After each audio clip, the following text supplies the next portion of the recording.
Bismillah, alhamdulillah.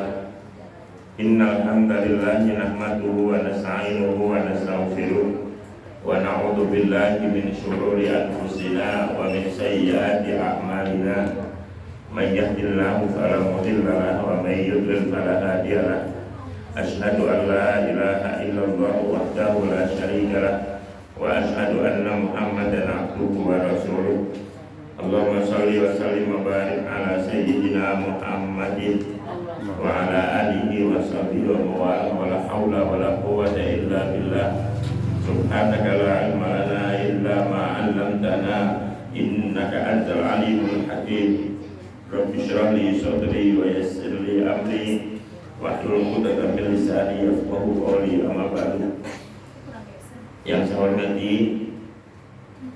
para jamaah semuanya yang dimuliakan Allah, khusus yang saya bersama kita muliakan Ustaz Ahid dan keluarga. Alhamdulillah sore hari ini kita dipertemukan kembali oleh Allah di majelis yang sangat mulia, majelis sholawat, majelis ilmu.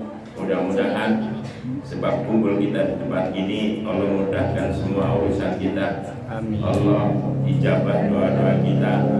Allah berikan jalan keluar yang terbaik semua problem dan masalah kita. Mudah-mudahan anak-anak kita, cucu kita, murid kita jadi anak-anak yang soleh, solehah, yang tidak akan nyusahin kita dunia akhirat.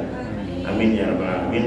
Ibu-ibu yang dimuliakan Allah, hari ini kita belajar perdana fikih, ya fikih.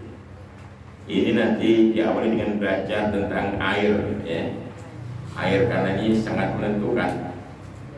Nanti sholat kita bisa tidak sah gara-gara kita salah menggunakan air.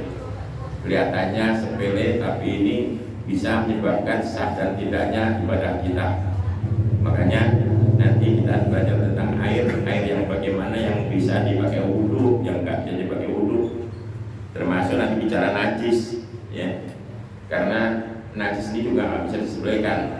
Gara-gara najis sholat kita bisa nggak sah, ya kan? Kalau sholatnya nggak sah, berarti walaupun kita kelihatannya sering sholat, tapi tetap nggak ada pahala sholat sama sekali. Malah yang ada apa? Kita dianggap belum pernah melakukan sholat seolah-olah begitu. Kenapa? Karena kita tidak teliti dalam soal air, soal najis. Pernah suatu ketika baginda Nabi Sallallahu Alaihi Wasallam jalan bersama sahabat. Ketika melewati ada dua kuburan, Rasul tiba-tiba berhenti. Rasul gemeter, muka Rasul pucat. Sampai sahabat bertanya, ada apa ya Rasul? Rasul sakit. Kata Rasul, enggak. Memang kamu enggak mendengar apa yang saya dengar? Alam tasma ma asma.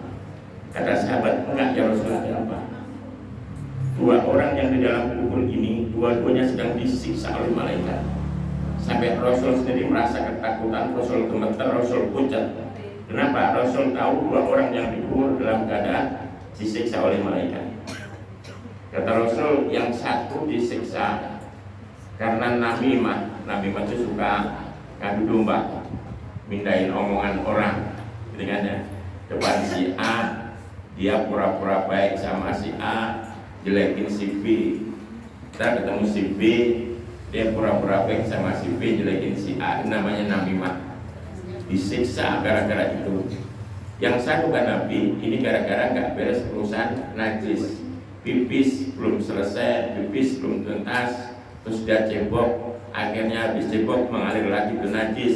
Akhirnya kena bajunya, dia sholat-sholatnya nggak sah, disiksa oleh malaikat. Akhirnya oleh Nabi, tolong carikan pelepah kurma.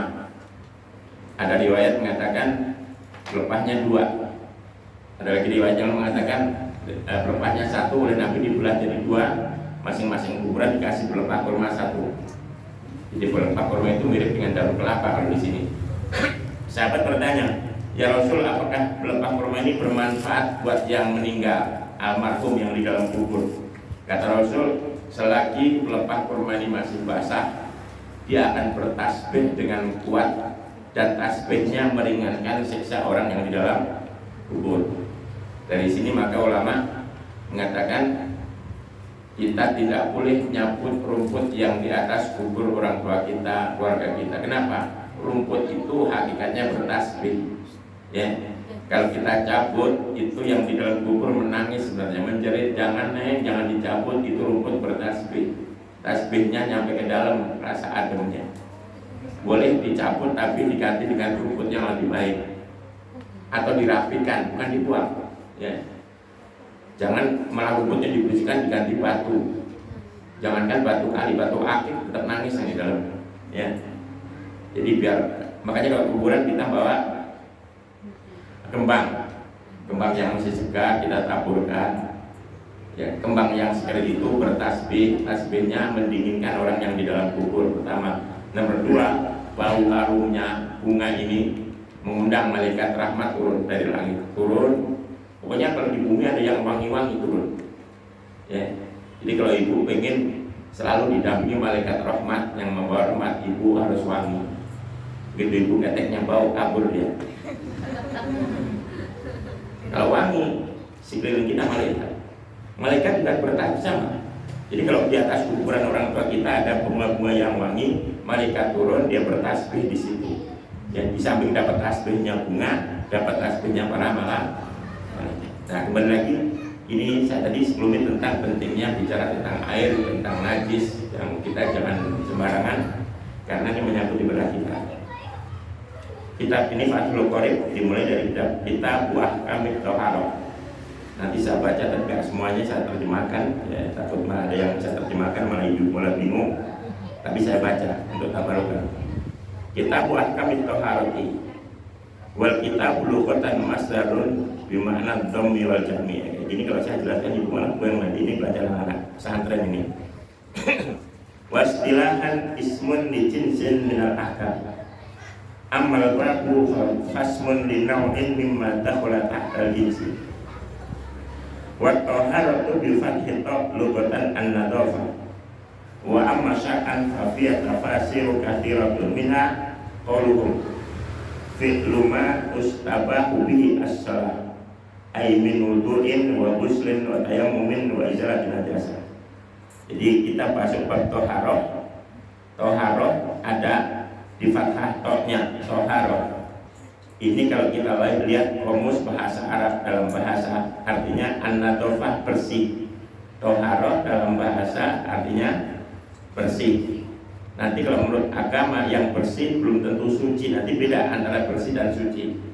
Mol itu bersih, ubinnya mol bersih, tapi belum tentu suci. Kenapa? Karena sepatu yang najis juga jalan di situ, sendal najis jalan di situ. Sebaliknya mungkin ada tempat yang tidak bersih, ngeres tempatnya, tapi suci. Misalnya ada masjid jarang disapu, ngeres, tapi suci. Bedanya apa? Kalau suci dipakai sholat pasti sah. Kalau bersih tapi nggak suci tidak sah. Rumah kita tiap hari kita sapu, kita pel, itu rumah kita namanya bersih. Suci apa enggak? Ya tergantung. Karena kalau sudah pernah kena najis cuma dilap itu nggak suci, cuma bersih. Untuk bisa suci harus ada air mengalir disiram, gitu kan? Sehingga rumah yang kelihatannya bersih belum tentu suci. Makanya jangan hati-hati kalau kita di rumah punya sendal. Kalau masih ada anak kecil ya, rumah kita ada anak kecil suka main nggak pakai sendal, mungkin pernah juga kencing sembarangan, terus nggak pernah diguyur air, cuma dilap pakai lapel, itu bersih tapi tidak suci. Sehingga kalau kita habis wudhu di kamar mandi, kaki kita basah, keluar dari kamar mandi nginjek ubin yang tadi yang nggak suci, berarti kaki kita kembali menjadi najis. Lalu kita sholatnya tidak sah. Makanya kalau di rumah masih ada anak kecil, mendingan di rumah ada sendal. Dari kamar mandi kita pakai sendal, meskipun ubinnya bersih. Kayak di mall bukan bersih. Ya, makanya bersih itu bahasa Arab an-toharoh, artinya bersih. Wa ma syar'an. Sedangkan makna toharoh menurut bahasa fikih atau menurut agama syariat itu banyak tafsir, antara lain mengerjakan sesuatu yang membolehkan sholat atau yang dengan sesuatu itu jadi boleh sholat. Seperti wudhu, mandi, tayamum, menghilangkan najis. Ini semua disebut toharoh. Wudhu toharoh, mandi toharoh, tayamum toharo, ngilangin najis juga toharo. Kenapa? Karena dengan cara ini orang boleh melakukan sholat. Ini baru mukadimah, saya baca agak cepat. Amat tuharo bidom. Kalau tuharo di doma, fasmun libabjal dilma itu nama sisa air. Saya misalnya wudhu pakai teko, begitu wudhu selesai nih air masih ada di teko, namanya tuharo, air sisa bekas dipakai wudhu. Walam makana al-ma'u alatan lit-taharo istatrad al-musannifu li anwar ilmiah. Ya, karena bersuci itu butuh air, ya, untuk bersuci butuh, untuk toharo butuh air. Maka dijelaskan dulu di sini, disusulkan macam-macamnya air. Jadi kita tahu nanti. Faqala al-miyah allati yajuzu ayyasu atadhiru biha sab'umiyah. Air yang boleh dipakai bersuci, air yang boleh dipakai wudhu, ya, nyuci najis. Itu ada 7. Pertama makus sama. Pertama air yang turun dari langit. Berarti air apa? Air hujan. Awal mator. Nomor 2 wa ma'ul bahri, air milhi, air laut yang asin itu. Itu bisa dipakai wudhu. Nomor 3 wa ma'ul nahar, air kali. Artinya air kulwi, air tawar, ya, air kali. Kemudian wa ma'ul bi'ri, air sumur. Wa ma'ul aini, dan air dari mata air. Ini biasanya kalau di pegunungan suka ada tempat terus ada air di situ mengalir, air mata air yang mengalir terus, ya. Terus wa ma'ul salji, air salju. Maksudnya apa? Salju, dari salju lalu dicairkan menjadi air, namanya air salju. Itu juga boleh dipakai wudhu. Wa ma'ul bardi atau barodi, air embun. Air embun kalau bisa dikumpulin dapat banyak boleh dipakai wudhu kalau bisa. Ini baru bicara tentang air yang bisa dipakai wudhu. Mandi ada 7.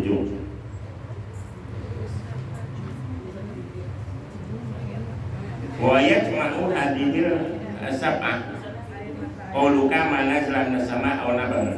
7 tadi bisa diringkas, ya.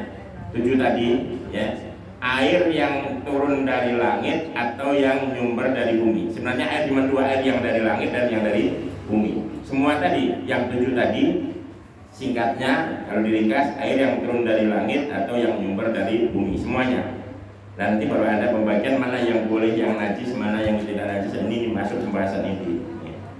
Sumal miyahu tangkos semua al-arba'ati aqsam. Kemudian air itu yang 7 tadi itu masih dibagi lagi menjadi 4. Air dibagi 4. Pertama, tohirun fi nafsihi mutahhirun li ghairihi ghairu makruhin istimaluhu wa huwa al-ma'ul mutlaq min ghairi qaidin lazimin fala yadurru al-qaidul al-munfaqu kama al-birri fi qani mutlaq. Jadi air dibagi menjadi 4. Pertama, air yang disebut tohir mutahhir, air suci dan bisa mensucikan dan tidak makruh. Yang pertama, ya, air suci bisa mensucikan dan tidak makruh. Apa itu air mutlak? Mungkin sering dengar ya air mutlak. Air mutlak itu apa sih? Air mutlak itu aja gini, Bu. Air yang sebutannya itu orang nyebutnya air yang nggak pakai embel-embel. Yang pakai embel-embel apa? Ini apa? Air mawar. Oh, berarti nggak mutlak karena ada kata mawar. Pokoknya ada embel-embel yang nggak lepas. Contoh misalnya ini gampang, air teh. Air teh ini kata tehnya nggak pernah lepas. Berarti air teh ini dia hanya suci tapi tidak bisa untuk bersuci. Kenapa? Karena tehnya ini nempel terus. Air teh ditaruh di gelas, namanya apa? Teh. Pindah ke botol, teh. Pindah ke ember, teh. Tumpah, tetap teh. Kalau air aqua pindah ke botol, aquanya masih ikut nih. Pindah ke gelas, pindah ke kendi, taruh di kulkas, air kulkas. Berarti aquanya hanya di awal ada nama aqua, tapi nggak selalu ngikut. Kalau gitu air aqua itu termasuk air mutlak yang boleh dipakai wudhu. Kalau air teh, misalnya tangan saya najis, saya cuci pakai air teh, nggak bisa suci. Kenapa? Karena tehnya, air teh itu cuma suci, ya suci. Kena baju kita bagi kita perlu dipakai sholat, tapi nggak bisa untuk bersuci. Kuah sop, kuah bakso, ya, kuah bakso ini ditaruh di mana aja namanya nggak berubah. Taruh di mangkok, ada orang nanya itu apa di mangkok? Jawabnya apa? Kuah bakso. Taruh di botol, ada yang nanya disebut air botol apa tetap kuah bakso? Kuah bakso. Taruh di plastik, taruh di ember, taruh di kolam, tetap kuah bakso. Berarti kuah bakso itu suci, tapi nggak perlu dipakai wudhu. Suci nggak bisa membuat mencuci tangan saya berdarah, saya cuci pakai kuah bakso atau sop, nggak bisa. Kenapa? Karena itu namanya bukan air. Ada kata-kata kuah, ada bakso. Air sumur, air sumur saya ngambil dari, kalau saya pertama tolong ambilin air sumur. Orang nimbang ngambil air dari sumur. Begitu dimasukin kolam, sumurnya hilang, kata sumur. Masih nyebutnya air sumur apa berubah jadi air kolam? Air sumur. Nah, Air. ya, saya ngambil dari air dari sumur, saya pindah ke kolam. Kalau ibu mau nyuruh anak ngambilin air di kolam, nyebutnya apa? Neng, ambilin air. Air kolam apa air sumur? Air kolam. Berarti kata sumurnya hilang. Dari kolam pindahin ke empang, dialirin ke empang. Air empang. Berarti ini air disebut air mutlak. Kenapa namanya masih berubah? Yang nggak berubah, misalnya air mawar, taruh di plastik, orang nanya apa itu? Air mawar. Ditaruh di gelas, Air mawar. jatuh di botol, Air mawar. taruh di ember. Air mawar. Berarti air mawar ini suci tapi tidak bisa untuk bersuci. Kalau begitu boleh nggak wudhu pakai air aqua? Boleh nggak? Boleh. Kan ada kata aqua. Tapi kan bisa Nah, aquanya bisa hilang, tidak selalu ada. Namanya tidak ada koid yang lazim, nggak ada bait yang nempel, nggak ada sifat yang terus nempel. Ya, air laut aja bisa berubah. Air laut mengalir ke sungai, namanya apa? Air sungai. Dialirin ke apa, misalnya ke tambak, namanya masih air laut, air tambak, air tambak. Kalau gitu berarti air laut boleh nggak dipakai wudhu? Boleh. Dipakai mandi? Boleh. Ya. Nah, itu namanya air tohir, mutahhir, suci dan bisa mensucikan, yaitu air mutlak. Jelas air mutlak? Nah, jadi jangan mentang-mentang kaya cebok pakai sprit, nggak sah. Ya, saya jamin disemutin.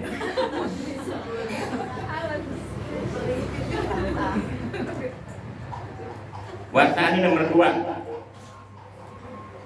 Tohirun mutahhirun makruh. Tadi kan yang pertama nggak makruh. Ini suci, bisa mensucikan tapi makruh untuk dipakai di badan. Apaan itu? Ya, di badan, bukan di baju ya, di badan. Untuk wa al-ma'ul musyammasu, air musakhkhanu bi ta'khiri syamsi, air yang terjemur matahari. Ya, air terjemur matahari. Wa inna ma yukrahu syar'an bi qutrin harir fi na'in muntabin ila ina naqtaini li syafa'iyah. Ini. Jadi air yang kedua, air yang suci bisa mensucikan, artinya bisa dipakai wudhu, bisa dipakai mandi, bisa dipakai nyuci najis, tapi makruh. Air yang terjemur matahari dan ada di daerah yang panas, wadahnya terbuat dari apa namanya, kayak kaleng itu bang istilahnya, pada apa? Seng. Pokoknya yang bisa karatan. Boleh dari seng, boleh dari besi, dari ya bahasa anunya apa ya, yang biasa dipakai itu bahannya terbuat dari logam ya. Saya punya toren bahannya dari seng. Kejemur matahari panas, kalau kita alirkan rasanya hangat, itu makruh dipakai. Kenapa? Karena kalau bahan seng yang bisa karatan, ketika kejemur kan panasnya nggak 100 derajat gitu kan, sehingga kuman-kuman tayingnya ini, karatnya ini akan keluar bercampur air, sehingga kalau kita sering pakai yang begituan, muka kita bisa rusak, kulit kita bisa sakit kulit. Gara-gara apa? Gara-gara airnya cuma angetnya karena berada matahari dan berada di tempat yang terbuat dari logam yang bisa berkarat.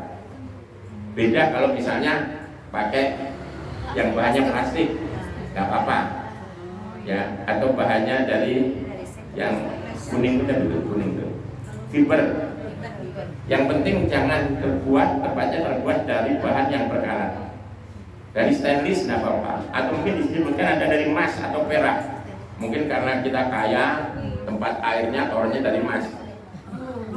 Kejemur matahari angkat bagaimana nggak apa-apa. Karena kalau emas tidak mengeluarkan karat, emas itu tidak karatan, kecuali emas Jawa. Tapi nggak boleh ya, meskipun emas itu tidak mengeluarkan karat, kita bikin wadah dari emas itu haram, nggak boleh. Mentang-mentang kaya, piringnya dari emas, sendoknya emas, gelasnya emas, itu haram, nggak boleh. Kenapa? Itu namanya berlebihan, nggak boleh. Ya. Daripada dipakai emasnya berlebihan dipakai piring, mendingan dibagi aja di sini sama ibu sini ya. Setuju? Saya yang nggak setuju. Maunya kasih saja aja. Nah, saya ulangi. Air pertama tadi air yang suci bisa untuk bersuci tapi makruh. Maaf, yang pertama nggak makruh. Air mutlak ya. Yang kedua air suci bisa untuk bersuci tapi makruh. Nomor 3. Tawbirun fi nafsihi ghairu mutahhirun dari wa huwa al-mustamal. Air itu suci tapi tidak bisa untuk bersuci. Ya, air suci tapi nggak bisa untuk bersuci, yaitu air mustakmal atau air bekas pakai. Air mustakmal. Misalnya mustakmal apa? Saya wudhu, air wudhu ini saya tadi pakai ember. Maka air yang di ember ini suci, tapi sudah nggak bisa untuk bersuci, buat nyuci najis nggak bisa. Tapi kalau cuma buat nyuci baju karena bau keringat boleh, nggak apa-apa. Misalnya saya mencuci baju, bajunya nggak kena najis, cuma bau keringat, saya cuci pakai air bekas wudhu boleh. Tapi kalau yang baju kena najis, dicuci pakai air bekas itu nggak boleh, nggak sah. Jadi air mustamal itu air bekas, ya. Dan mustamal itu kalau air itu sedikit, kalau banyak nggak jadi mustamal. Contoh misalnya begini, ada bak mandi airnya sedikit. Saya mandi nyelam di situ, mandi Jumat atau mandi junub. Maka begitu saya naik selesai mandi, ini air disebut air bekas namanya mustamal. Ini air tetap suci, tapi sudah nggak bisa dipakai wudhu, nggak bisa dipakai mencuci najis. Ya. Kalau sekedar buat ngepel rumah yang nggak najis boleh. Ya, namanya air mustamal itu air bekas. Cuma sekali lagi air bekas itu terjadi kalau airnya sedikit. Kalau banyak nggak? Misalnya kolam renang, ada kolam renang, orang berenang 100 orang semua, Anda ada mandi junub, ada yang mandi haid, mandi apa, berenang semua. Itu air tetap boleh dipakai lagi. Kenapa? Karena airnya banyak. Ya, air mustamal itu kalau sedikit, ya. Kalau Jadi nanti dibuka pertanyaan nanti, catat dulu. Ya. Pertama air mustamal tadi.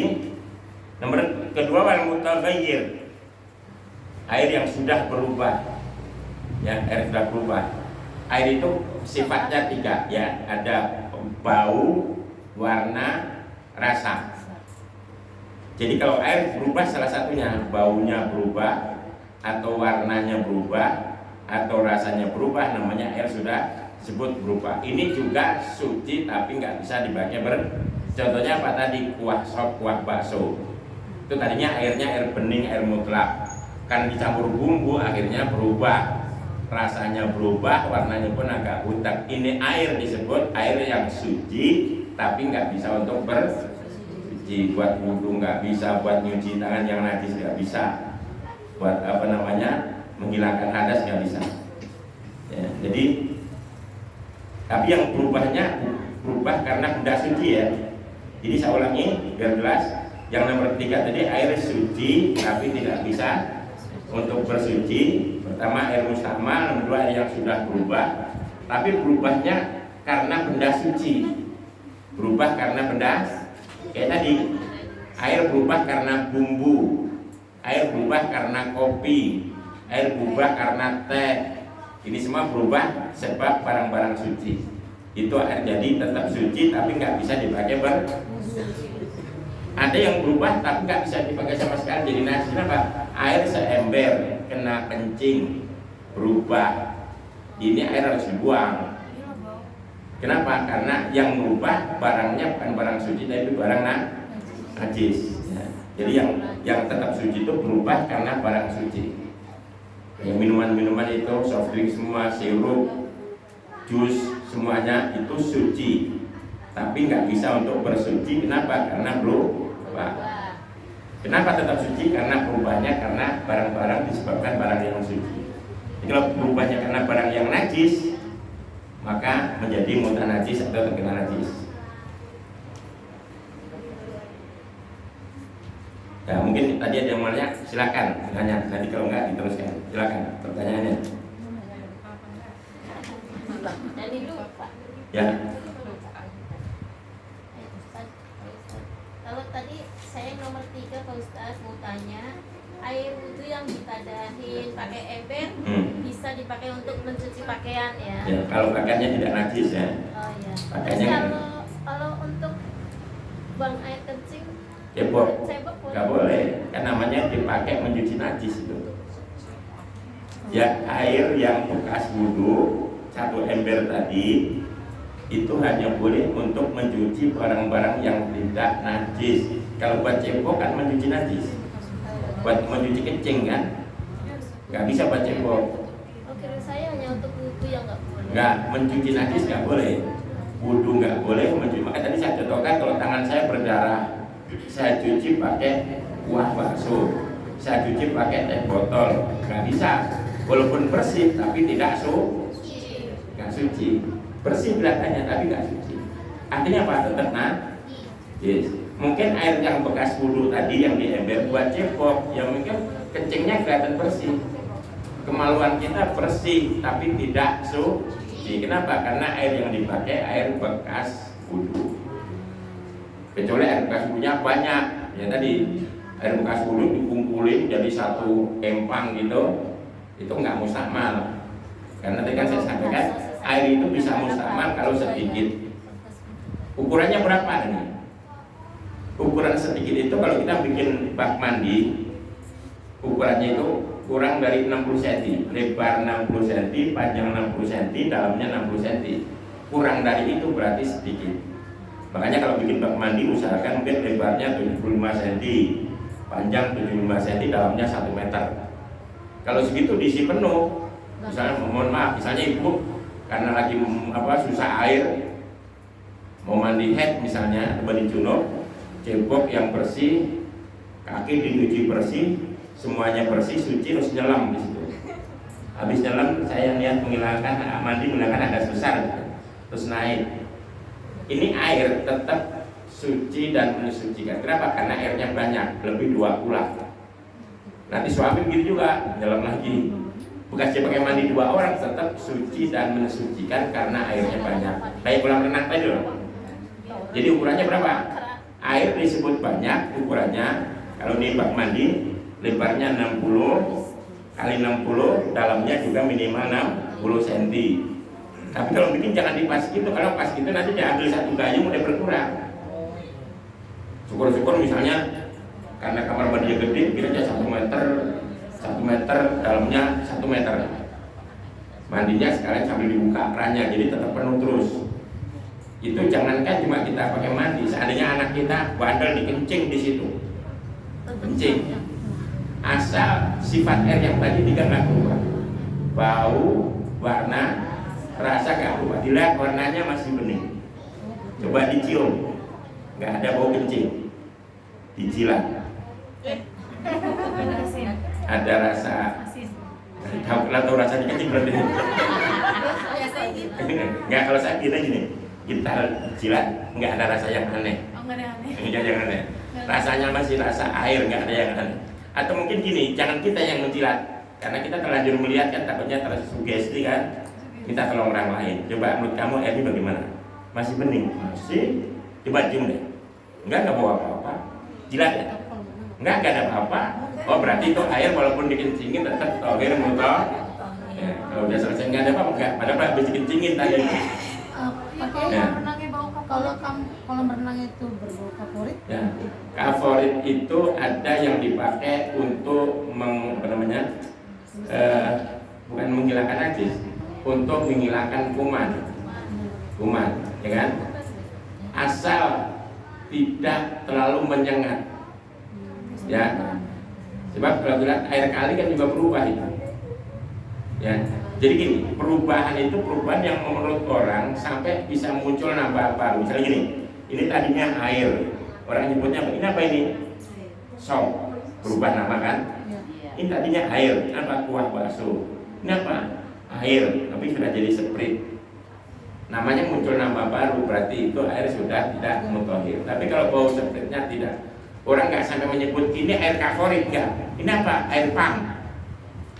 Berarti masih bisa dipakai. Jadi kalau orang nyebut ini air favorit, ya berarti itu suci, tapi nggak bisa untuk bersuci, nggak bisa untuk wudhu, mencuci najis, buat cebok, nggak bisa. Ini Pak Ustadz, Ya. kalau misalnya air di bak ya yang 1 meter, terus ada tai cicak, Nggak apa-apa. bisa dipakai. Nggak apa-apa, asal tidak berubah. Ya, gitu. Asal jangankan cicak. Ya. Apa tai cicak? Ya jangankan tai cicak, tai orang. Seandainya ya. Seandainya gitu. Nggak tahu kenapa ceritanya di situ ada tai orang. Dibuang tainya, terus lihat sifat air tadi, bau, warna dan rasa. Kalau ini nggak berubah, bicaranya mungkin kalau kita sendiri mungkin jijik atau gimana, nyuruh orang tolong dong liatin kamar mandi saya masih berubah nggak airnya. Nggak usah kita ceritain bekas ada tai, nggak usah. Ya, cuma nanti begini, sesuatu yang kena najis itu nanti dibagi dua. Ada yang cair, ada yang tidak cair, yang beku. Yang cair itu ukurannya apa? Kalau misalnya benda disendok langsung nutup lagi namanya cair. Disendok tapi bolong kayak agar disendok itu langsung nutup apa enggak? Enggak, berarti namanya benda ini beku. Kalau benda cair, 1 ember air cair, pakai tikus masuk, ya karena cuma 1 ember, ini najis semua karena cair. Tapi kalau ini ember isinya agar penuh, kena pakai tikus di atasnya, cukup tikusnya dibuang, bagian agar yang tersentuh oleh tikus dibuang, sisanya boleh dimakan, suci. Karena apa? Beku. Tapi kalau cair, misalnya malam bikin sop lupa nggak ditutup, Iya, cicak. malam lebaran bikin sayur ketupat 1 pagi gede, 1 pagi disendok ada tikusnya, ya sudah, ini harus dibuang, najis semua. Kenapa? Karena cair. Tapi kalau yang terkena misalnya nasi di pagi gede, pagi-pagi ada tikus, cukup buang tikusnya, buang nasi yang terkena tikus, sisanya masih boleh dimakan. Kenapa? Karena tidak cair. Itu bedanya. Minyak goreng 1 black, 1 ada tikus, ya udah buang. Ya, misalnya wajan, minyaknya baru dipakai sekali, lupa nggak ditutup. Mungkin ada tikus iseng masuk situ mati, ya udah, najis semua berarti. Misalkan kecoa ya Nanti gini, nanti sebenarnya nanti di belakang kan dibahas, tapi nggak apa-apa saja. Nanti najis itu ada 2 binatang bangkai itu. Ada bangkai yang kalau mati membusuk. Seperti apa? Misalnya bangkai tikus. Ada bangkai matinya kering karena nggak punya darah yang mengalir. Seperti kecoa. Kecoa itu kalau mati belatungan enggak? Enggak kan? Lalat belatungan enggak? Enggak. Ini binatang-binatang yang kalau mati nggak belatungan, itu kalau masuk ke air dimaafkan. Ya, tapi nanti kita bahas lagi itu sahabat sementara, nanti di belakang akan dibahas lagi lebih banyak lebar. Jadi ada bangkai itu ada bangkai, ada 2 macam. Yang lain? Pak Ustadz, mau tanya boleh Pak Ustadz? Ya boleh. Kalau kita mandi suci habis head misalkan, air yang kita pakai hanya seember. Kan saya mandinya pakai kran ya. Mungkin ada yang nyipret ke situ dipakai lagi nggak apa-apa Pak Ustadz? Kalau gini, ukurannya begini, air di ember. Kecipratan air saya mandi, mungkin dari kepala saya ngalir masuk ke ember lagi. yang masuk berapa banyak. Misalnya kita harus tahu kira-kira 1 gelas. Oke.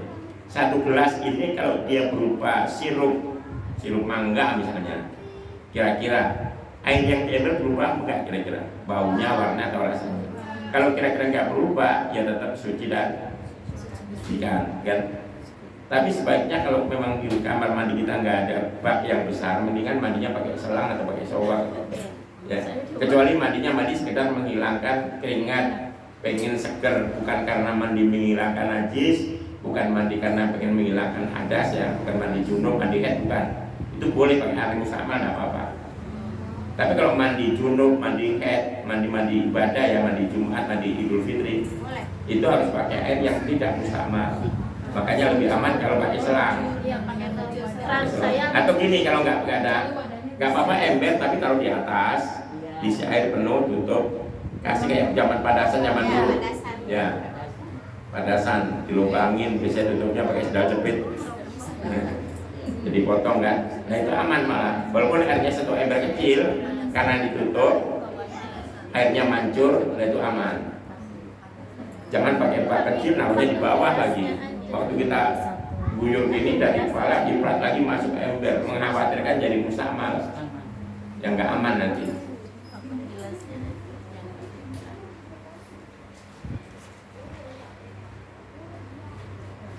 Ada lagi? Ini masih ada satu lagi yang keempat, air najis nih, karena pembahasannya panjang, nanti kita bahas Rabu yang akan datang. Sekarang bahas tadi tentang pakai, tentang najis-najis yang dimaafkan gitu ya. Ada pertanyaan lagi? Nggak ada. Kalau nggak ada, kita akhiri dulu segini sedikit, tapi mudah-mudahan ada manfaatnya. Mohon maaf, ada tamu. Tadi tamunya pun saya tinggal ke sini. Makanya nanti habis ini mohon maaf, saya langsung pamit. Ya, kita duduk, kita baca doa bersama. Mudah-mudahan ilmu kita menjadi ilmu yang bermanfaat. Kita baca Al-Fatihah dulu. Pertama kita niatkan, kita hadiahkan untuk junjungan kita Nabi besar Muhammad SAW, para keluarganya, para sahabatnya, untuk para guru-guru kita, keluarga kita, kiai kita yang sudah dipanggil Allah. Mudah-mudahan diampuni segala dosanya, diterima segala amal baiknya, ditempatkan di tempat yang terbaik di sisi Allah Subhanahu wa Ta'ala. Juga dengan Fatihah ini mudah-mudahan kita semua yang masih ada, Allah berikan panjang umur dalam taat, Allah berikan kesehatan lahir batin, rezeki yang barokah melimpah untuk ibadah kepada Allah Subhanahu wa Ta'ala. Juga dengan Fatihah ini mudah-mudahan doa-doa kita yang baik diijabah oleh Allah Subhanahu wa Ta'ala. Semua problem kita diberikan jalan yang baik, jalan keluar yang terbaik oleh Allah Subhanahu wa Ta'ala. Harapan dan cita-cita kita mudah-mudahan dikabul Allah Subhanahu wa Ta'ala. Juga mudah-mudahan anak, mantu, cucu, murid kita semua jadi anak-anak yang soleh, solehah, anak yang tidak nyusahin kita dunia akhirat. Juga dengan Fatihah ini mudah-mudahan Allah jadikan Indonesia baldatun thayyibatun wa rabbun ghafur. Mudah-mudahan nanti suatu saat nanti saat kita dipanggil Allah dalam husnul khotimah. Al-Fatihah. Bismillahirrahmanirrahim. Alhamdulillahirabbil alamin. Ar-Rahmanir-Rahim. Maliki yaumiddin. Iyyaka na'budu wa iyyaka nasta'in. Ihdinas siratal mustaqim. Siratal ladzina an'amta 'alaihim ghairil maghdubi 'alaihim waladdallin. Bismillahirrahmanirrahim. Alhamdulillahirabbil alamin. Allahumma shalli ala sayyidina Muhammad wa ala ali sayyidina Muhammad. Allahumma anfa'na bima 'allamtana wa 'allimna ma yanfa'una innaka 'ala kulli syai'in qadir. Allahumma rizqna fahman nabiyyin wa hifdzal mursalin wa amal malaikatul muqarrabin bi rahmatika ya arhamar rahimin. Rabbana ighfir lana wa li walidayna li masyayikhina li mu'allimina wa li ukhwati wa ta'alina wa liman ahsana ilaina minal muslimina wal muslimat wal mu'minina wal mu'minat al ahya'i minhum wal amwat. Allahumma ij'alna wa awladana wa talabina tilmidatina wa ahlana jama'atana wa ahla qaryatina min ahli al-ilmi ahli al-khair wa la taj'alna wa iyyahum min ahli al-jahli wal ghaib. Ibarakati Rasulana ablana wa azwajina wa dhurriyyatina qurrata a'yun waj'alna lil muttaqina imama. Rabbana taqabbal minna innaka antas samiul 'alim. Tub 'alaina innaka antat tawwabur rahim. Rabbana atina fid dunya hasanah wa fil akhirati hasanah wa qina adzabannar. Subhana rabbika rabbil 'izzati amma yasifun wa salamun 'alal mursalin walhamdulillahi rabbil alamin. Kurang lebihnya mohon maaf. Wassalamualaikum warahmatullahi wabarakatuh.